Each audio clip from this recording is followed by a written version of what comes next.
boy a year his elder named Obvar, who was always to be found at the forefront of my tormentors.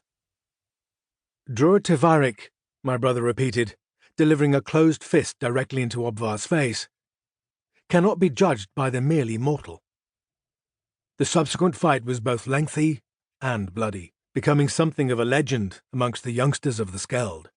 It greatly overshadowed the insult done to a child of the Drur Tivarik, which was soon forgotten. This, I later realized, had been Kelbrand's intention, for the priests were given to punishing such things harshly. When it was over, Obvar lay groaning on the ground, bleeding from numerous cuts, whilst Kelbrand, no less bloody, remained standing. As is often the way with boys, in the days that followed, he and Obvar became the closest of friends, remaining sworn saddle brothers until one particular and very fateful day some 20 years later. But, honoured reader, it appears I'm getting ahead of myself. But no, important lesson though it was, we were not truly bonded that day, nor, strangely, the morning after I had my first true dream. You must understand that the power of the divine blood is fickle. Although those of us fated to join the ranks of the Drur Tivarik are born to mothers with manifest gifts, such gifts are not always passed on. In many cases, they lay dormant throughout childhood, only manifesting themselves with the onset of puberty. So it proved with me. At the dawning of my 12th summer, the week of my first blood, the true dream made itself known. You must forgive my meagre literary skills, honoured reader, for I find it hard to convey in words the utter terror of that first dream. I use this term as I find the word vision somewhat silly, not to say inadequate. The true dream is a state beyond reality, although it feels completely real to one captured in its throes.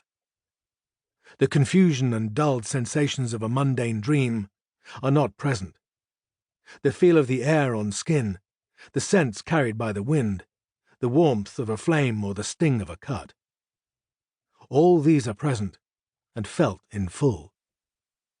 That night, as I lay on my mats in the tent I shared with the other favoured children of the Skeld, I found myself claimed by a sleep as deep and absolute as any I had known.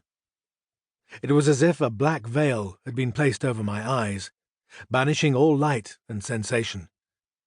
And when it was drawn aside, I found myself standing amidst horrors. I remember the screams most of all. The pain of a dying soul is a hard thing to bear, especially if you have never heard it before. I had seen people die by then, heretics, slaves, and those who transgressed the laws eternal were routinely bound and forced to kneel beneath the executioner's blade. But those deaths had been quick, a swift stroke of the sabre, and their heads would roll on the earth. Their bodies might twitch, sometimes their faces too. A ghastly sight for any child to witness, but still mercifully brief. What I witnessed in that first true dream was not lawful execution. It was battle. The doomed man lay against the flank of a dead horse, eyes wide in terror and bafflement, as he stared at the mess of entrails that had been his belly. His mouth gaped as he screamed, hands crimson with gore as they tried to stuff the gelatinous tubes back inside his body. Surrounding us was a maelstrom of thundering hooves, clashing blades, and the shrill cries of distressed horses, all shrouded in a thick pall of dust. Battle was a regular occurrence on the Iron Steppe in those days. It was a time when the Stalhast endured a painful transition from disunited and endlessly feuding Skelds to what could be called a true nation.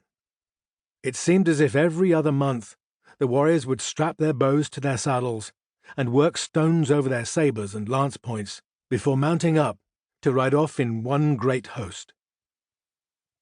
After days or perhaps weeks, they would return, always victorious, the heads of enemies dangling from their saddles.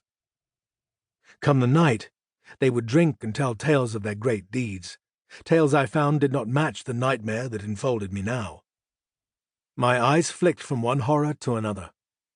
A crawling man trailing blood from the stumps of his legs,